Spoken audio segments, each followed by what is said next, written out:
Welcome to Dishing Up Nutrition, brought to you by Nutritional Weight and Wellness. We have a highly requested topic to dive into today.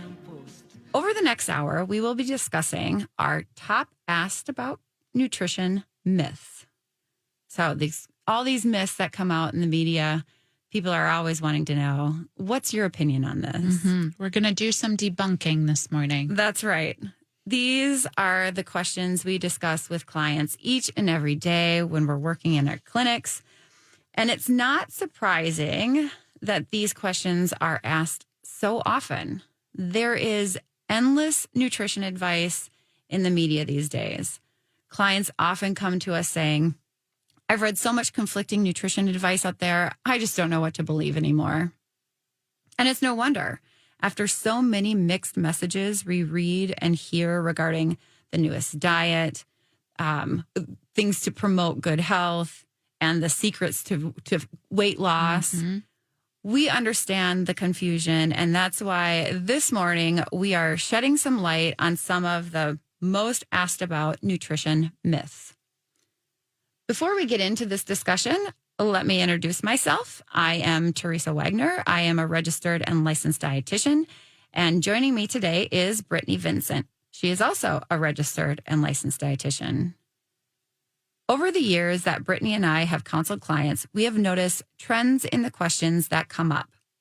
So Brittany, what's the first common myth that clients come into your office asking you about and seeking a better understanding of or more clarity on the topic? Yeah. Well, first of all, good morning. I think you're right. There's so many mixed messages out there. I mean, even with social media, it's everywhere.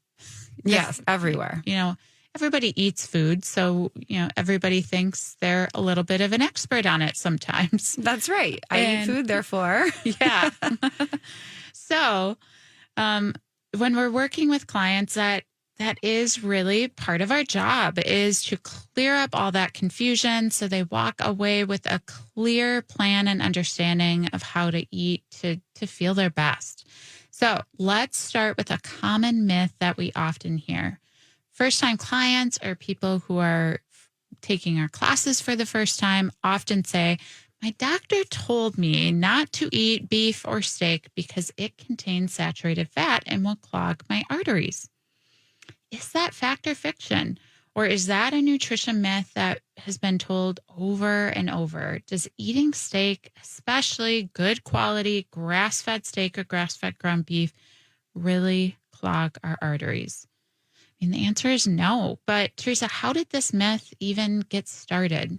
Well, it's such an interesting answer, actually, because the roots of this started right here. So the saturated fat myth started at the University of Minnesota, and a physiologist named Ansel Keys conducted a study on the influence of diet on health outcomes.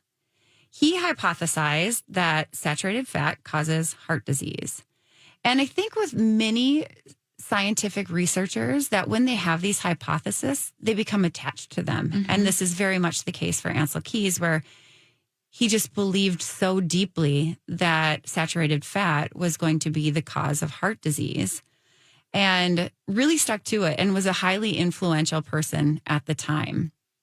His personality was very bold. And if you argued with him, many times you lost the argument just because he was just that great of a influencer, I guess. Well, anyway, so he conducted these studies to see if heart disease was related to saturated fat intake.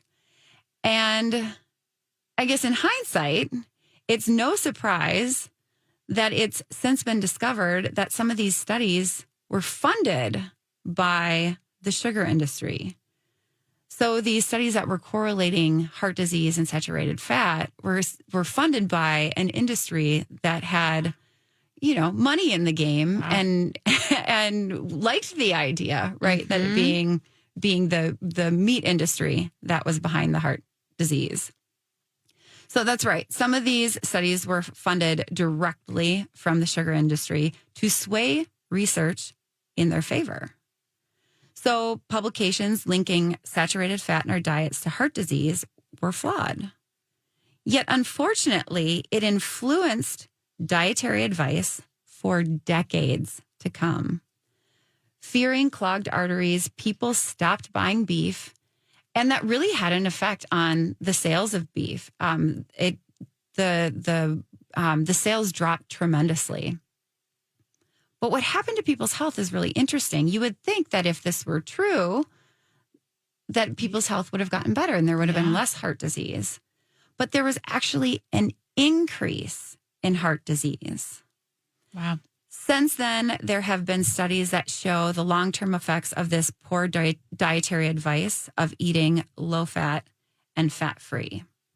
The Women's Health Initiative studied close to 50,000 postmenopausal women for 8 years who had been following a low-fat, high-carb diet that was basically prescribed to them from their doctor. The results showed that this diet failed to lower their risk of heart attack, diabetes, stroke, or death. On top of that, a systematic review and meta-analysis published by the British Medical Journal in 2015 concluded that saturated fats are not associated with all-cause mortality, which basically means dying of anything. Yep. Cardiovascular disease, which is just sort of a generic term for heart disease.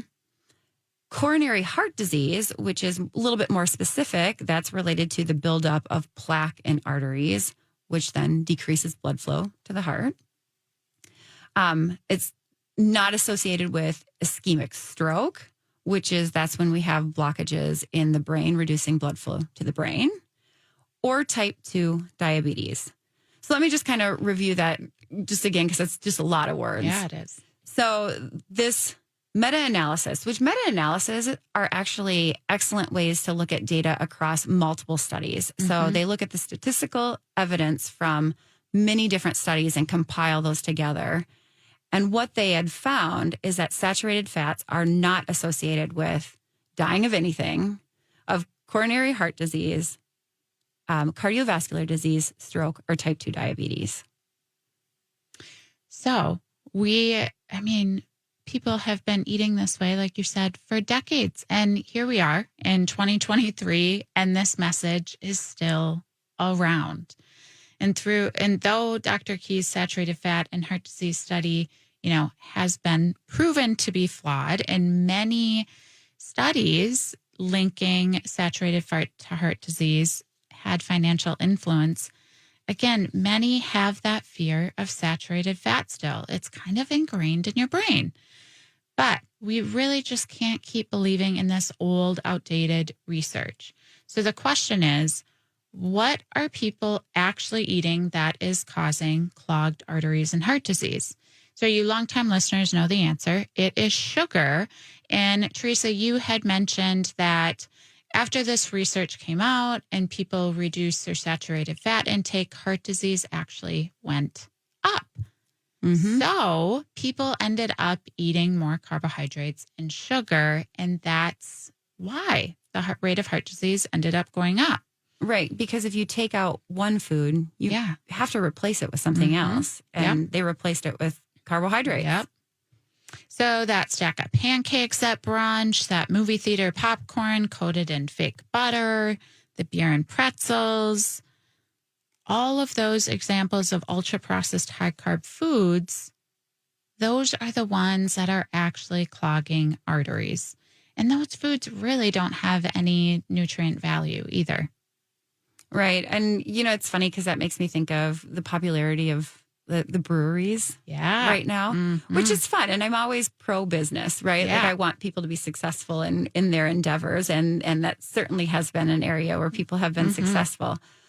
But if we think about just the habits that maybe some people have that go there, maybe it's going there after, just for a night out, or After, at the baseball game, maybe we're having beer and pretzels and all that kind of, fun food, junk food. Maybe you have a man in your life that you might be worried about, because a lot of times beer and it's a very manly thing. Although ladies, I think we've jumped on the craft brewery. I think so. Yep. I mean, the popularity of those places has really gone up. But those types of things, so they can really, really have an influence on our heart health. And we'll get back to that in just a moment.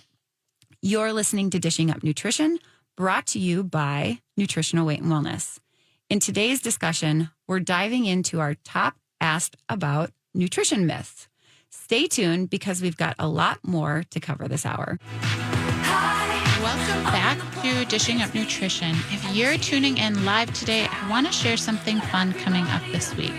Due to popular demand, we will be offering another Zoom cooking class with Chef Marianne this Wednesday, August 2nd at 6 p.m.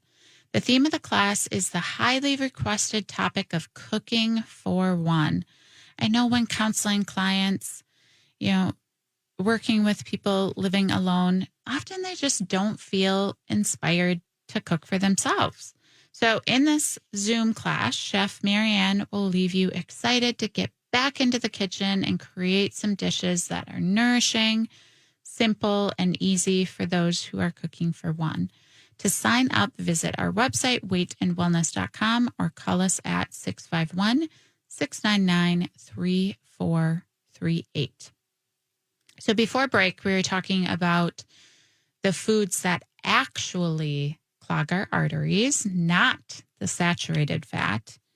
And you were giving us some examples. Right. We were just talking about how, beer, is one of them that can really play a role in that. It's high in carbohydrates. It's also alcohol, which is inflammatory. And then some of the junk food that sometimes comes along with that. Yeah.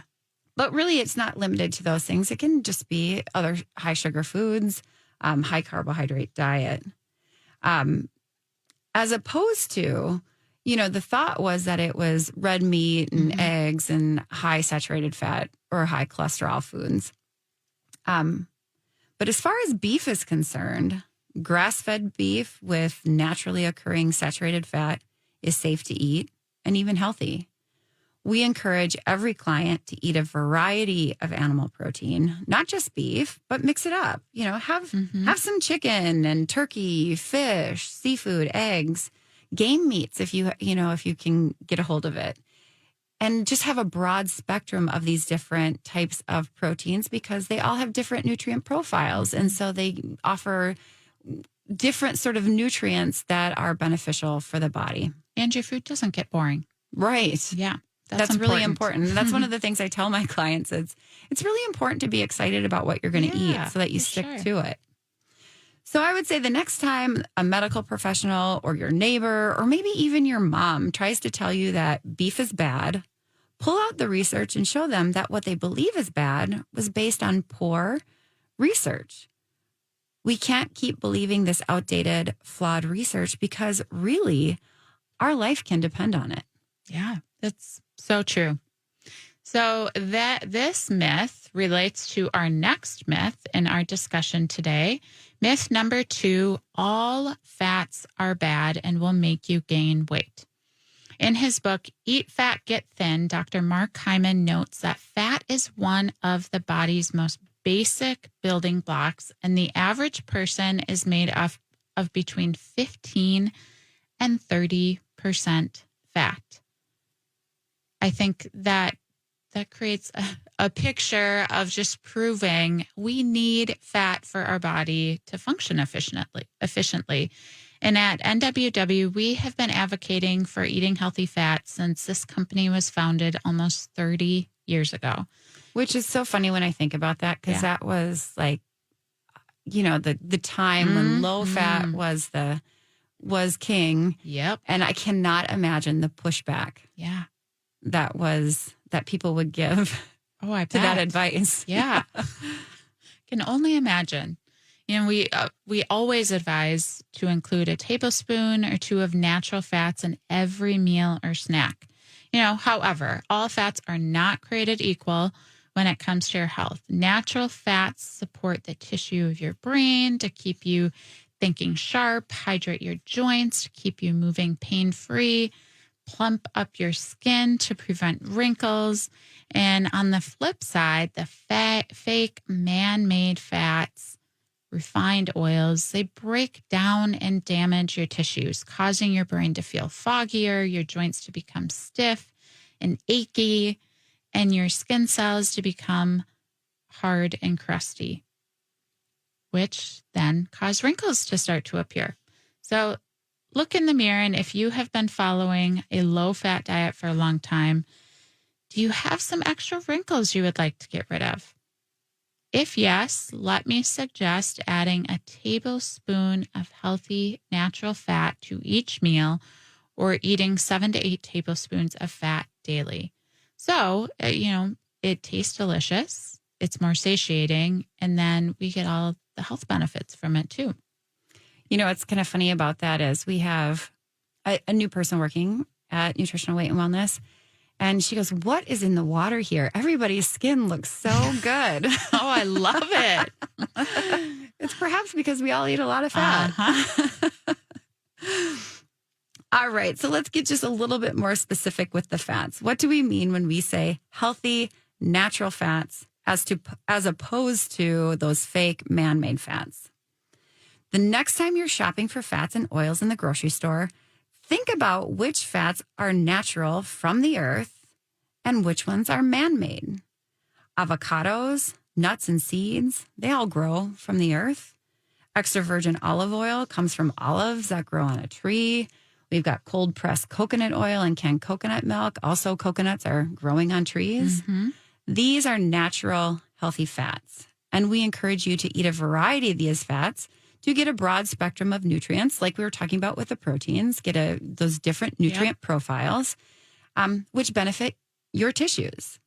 Now, on the flip side, think about which fats and oils are man-made. And now this can be kind of confusing because a lot of these are vegetable and seed oils, which you could think, well, vegetables are natural, and they grow in they grow from the farmers growing these vegetables, and seeds are pretty natural. But if you think about those things, it's, well, how do we get the oil from those things? Vegetables are not high in fat. And so how are we making fat from something that doesn't have very much fat in them? And that's what we want you to be thinking. Where is this coming from? So vegetable oils are used in, I would say, almost everything in the grocery store that comes in a bag or a box. They're also used in restaurants to fry foods. So not only is it a man-made fat, but it's also getting really hot. And that's not good for fats to get really hot like that. And so reused probably multiple times. Yes, good point. Reused. So it's heating up and cooling down and heating up and cooling down. Cottonseed oil. Now, if we think about that too, cotton is a textile. Yeah. And we're using the seeds from this to make oil. And that's commonly found in roasted nuts or trail mix, which also has the nuts in it, of course. If we're thinking about other man-made fats, you could think of the tubs of margarine or the butter replacements with the long ingredient lists. They have lots of different vegetable oils and additives.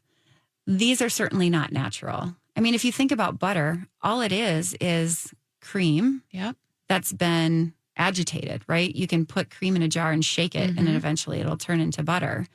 Whereas if you look at the butter replacements, nowhere near that.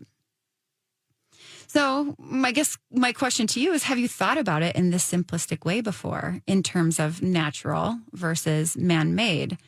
Instead of just reading the marketing claims on the label, usually those are on the front of the label, to determine whether these foods are healthy or not. So the next time you're shopping at the grocery store, give that extra thought and take time to actually read the ingredient label, which is usually on the back of the packaging. Remember, the best foods to choose only have one ingredient. Welcome back to Dishing Up Nutrition. A new session of our ongoing support and education starts next week, the week of August 7th, both in person and in person at our offices and online via Zoom. So this class is for individuals that have taken our Nutrition for Weight Loss Foundations class. And I can tell you that clients that I work with that participate in the ongoing support and education groups are the most successful in staying on track and feeling their best. It really, really helps to have that weekly support, accountability, and discussion with like-minded people. And, leading these groups is so fun. It's wonderful. Seeing the familiar faces continue to show up and learn and support each other is really beautiful. So to learn more and sign up, visit weightandwellness.com or call us at 651-699-3438. So we were talking about the second nutrition myth. So let's move on to the third most common nutrition myth that we hear. It is eating egg yolks will raise my cholesterol. And I get this one all the time. All the time. And some myths dive hard. And people have a hard time overcoming this one. And thinking about the advice that you've gotten over the years, have you been told by your doctor or heard on the news to avoid egg yolks because they will raise your cholesterol? Chances are, yes, you probably have at some point. And I know for myself, I used to think I need to limit my eggs, or I'd buy egg whites, which frankly, to me, don't taste as good either. And it's, the same thing that I hear from many of my clients, much like the saturated fat discussion. This claim that dietary cholesterol raises blood cholesterol was a message we heard for decades, but really has been proven to be not true for most people. Clients really are often relieved by this, that they can eat the whole egg. They don't need to limit the amount. And in fact, these egg yolks, often referred to as liquid gold, specifically coming from pasture-raised chickens, they contain a lot of great nutrients like DHA, omega-3s for our brain and our eye health, choline for our brain, as well as B vitamins, vitamins A, E, and even a little bit of vitamin D, which is really rare to find in a food. So really, if you are removing the egg yolk, you're missing out on a lot of really good nutrients. And I also want to add here, 8 years ago, back in 2015, the United States Nutrition Advisory Board, they came out and said, you no longer need to limit the foods that contain cholesterol, because this whole idea that cholesterol from food increases your blood cholesterol is just not true. So that was 8 years ago, and we are still, hearing that message a lot. Yeah, and I think it's just because it makes logical sense. Yeah. You eat cholesterol, your cholesterol. Yep. It makes sense that your cholesterol would go up, but we know that that is not true. And in fact, our liver is mostly responsible for the cholesterol that we have in our body. So what actually raises cholesterol then, if it's not the cholesterol in egg yolks and in other foods that contain cholesterol? Well, it may come as no surprise at this point, but the culprit for raising cholesterol is sugar and ultra-processed carbs. Yes, that includes breads, pastas, crackers, cereal, granola bars, chips. These are in addition to lifestyle factors that may come as no surprise, like keeping physically active, avoiding alcohol, and managing stress. Now, since you're listening today, you may be interested in listening to an episode specifically on this topic.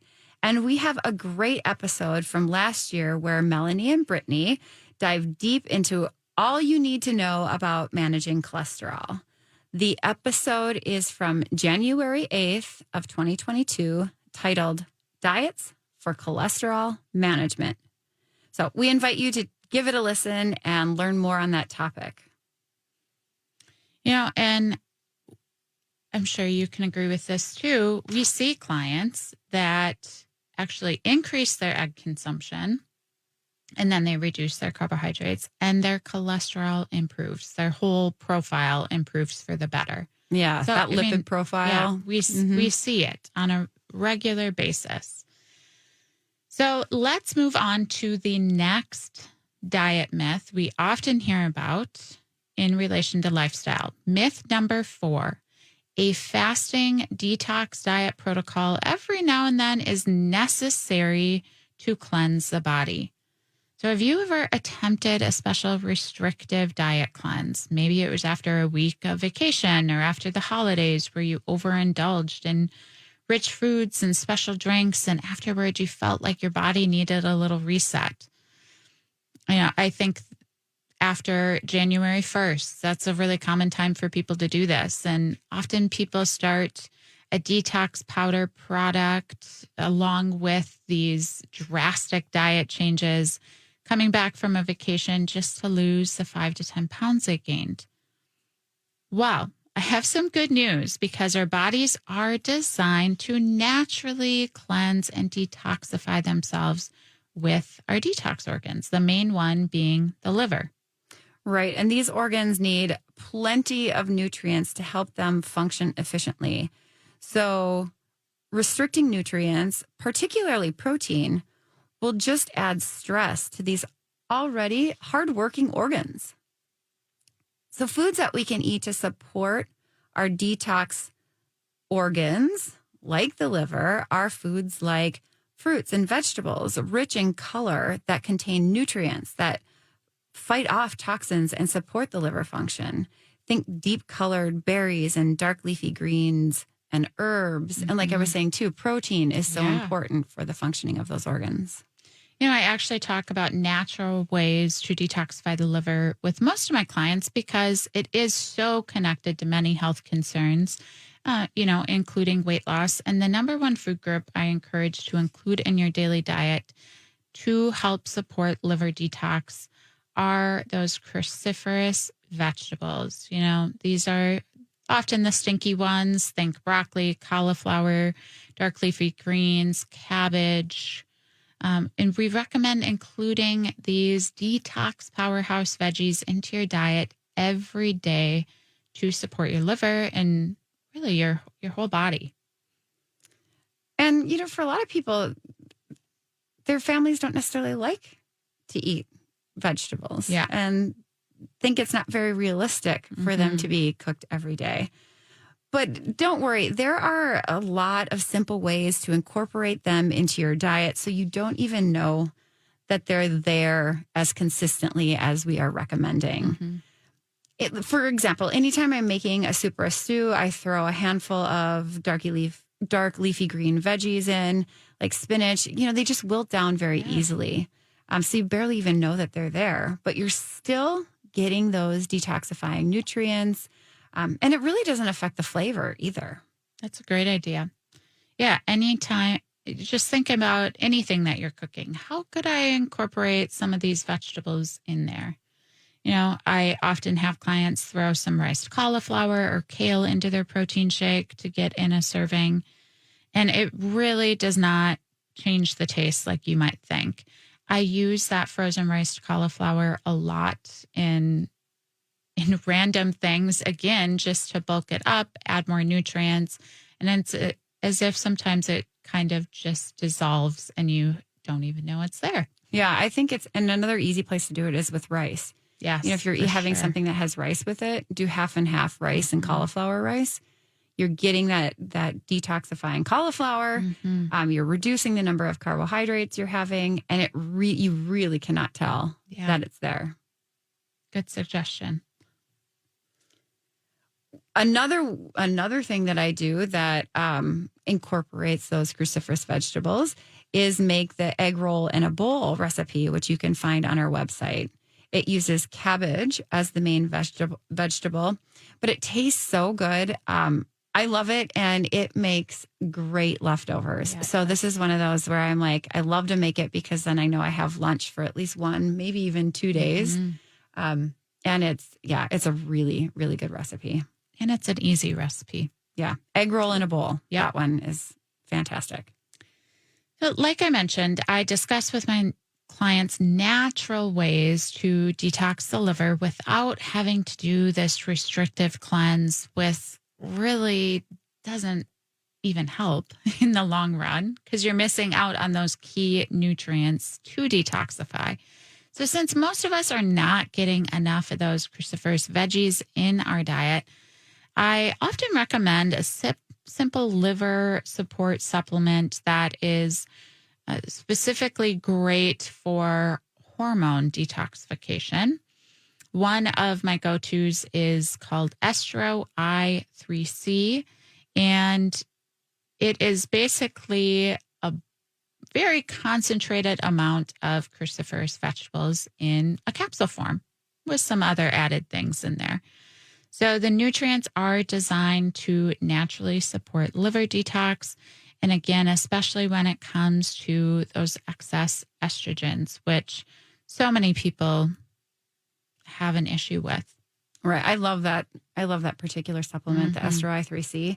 And yeah, it just supports the pathways in the liver so that we can process, metabolize those things correctly so that we naturally detox versus it's a really great product.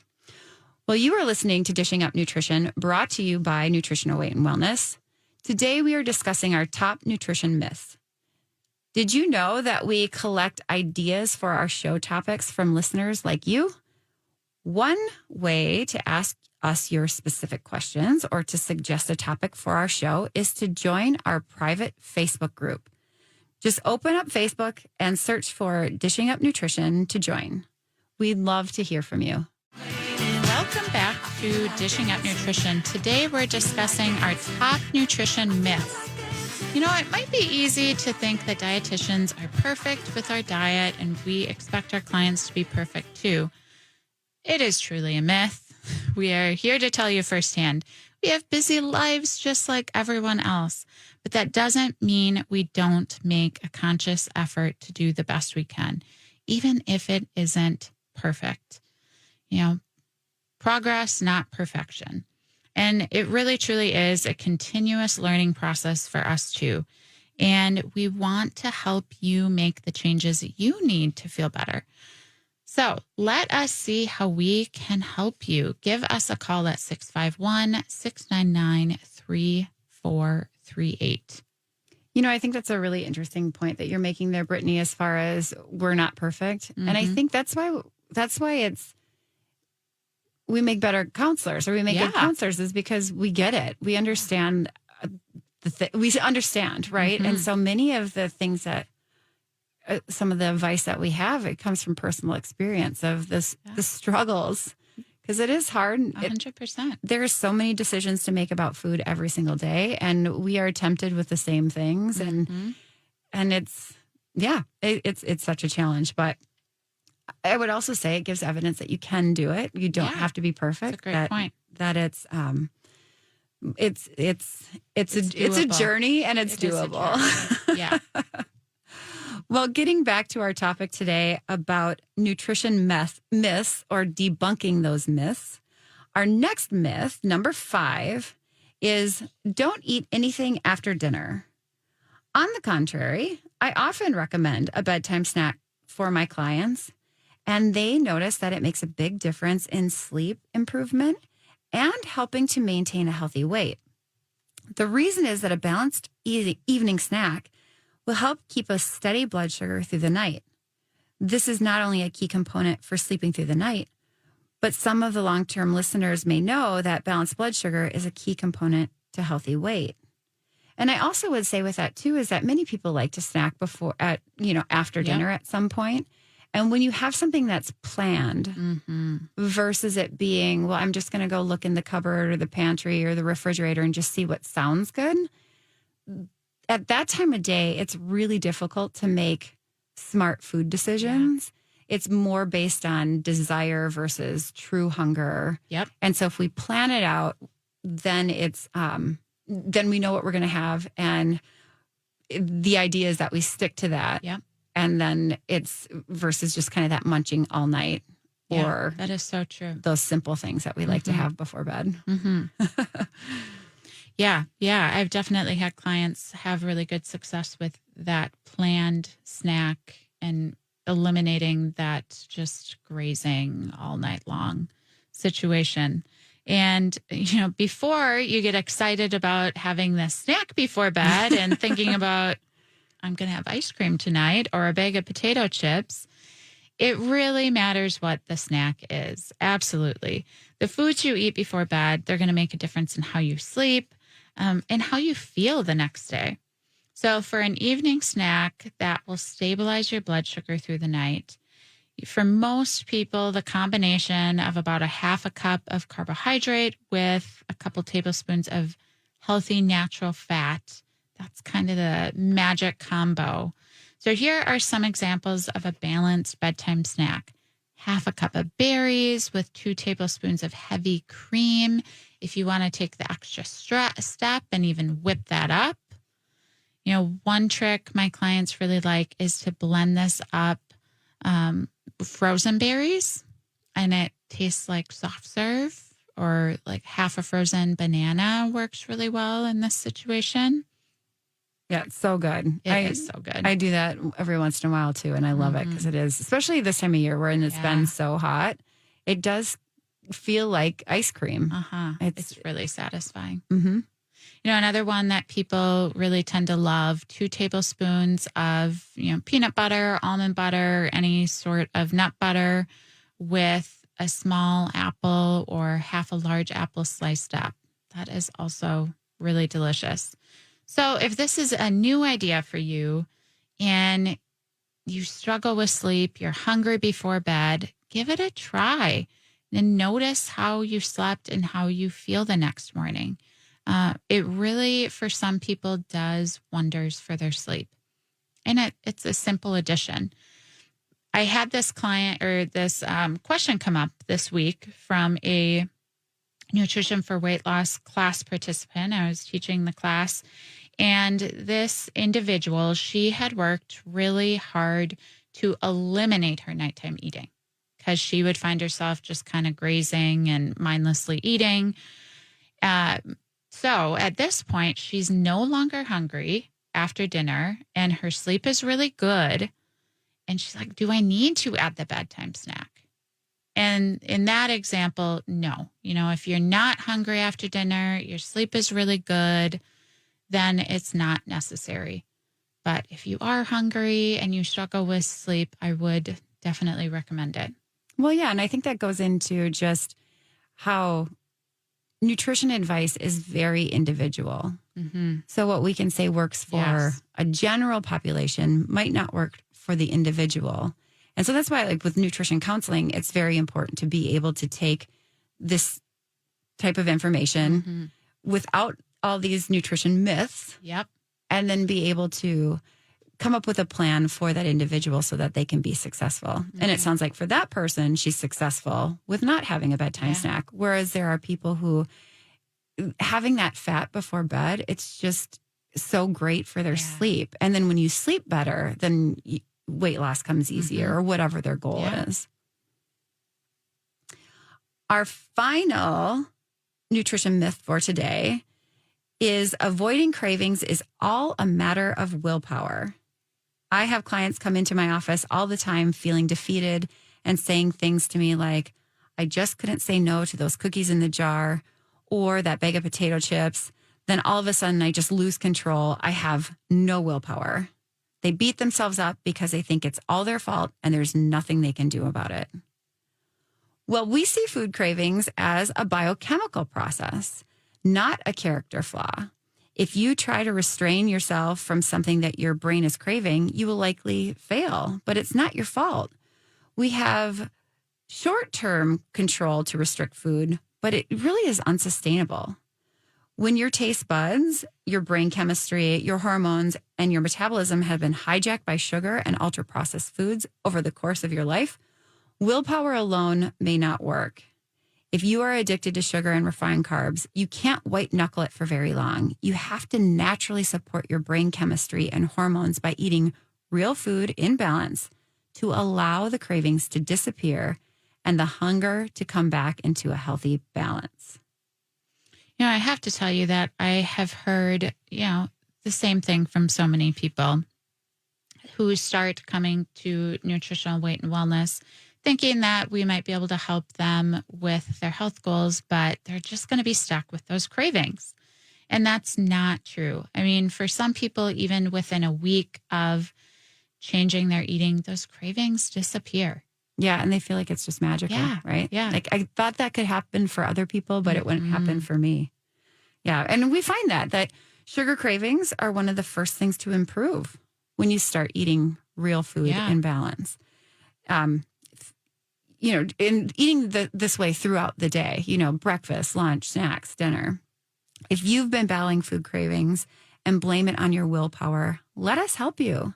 We have some simple but effective answers so you won't have to live a life held back by out of control cravings. We hope today we answered some of your questions this morning, cleared up some confusion around these nutrition myths that we often hear about. And just remember, we are here to help. Let us take the time to answer your questions through our many class offerings, during an individual consultation. And we have tons of resources on our website, weightandwellness.com as well. So call us at 651-699-3438. Our goal at Nutritional Weight and Wellness is to help each and every person experience better health through real food. It's a simple yet powerful message. Eating real food is life-changing. Thanks for joining us today. Thank you. Thanks for listening to Dishing Up Nutrition. If you enjoy this podcast, please share your favorite episodes with a friend or leave a review on iTunes, Stitcher, or iHeartRadio. The content and opinions expressed are those of the hosts or presenters. They are not intended to diagnose, treat, cure, or prevent disease. Product statements have not been evaluated by the FDA.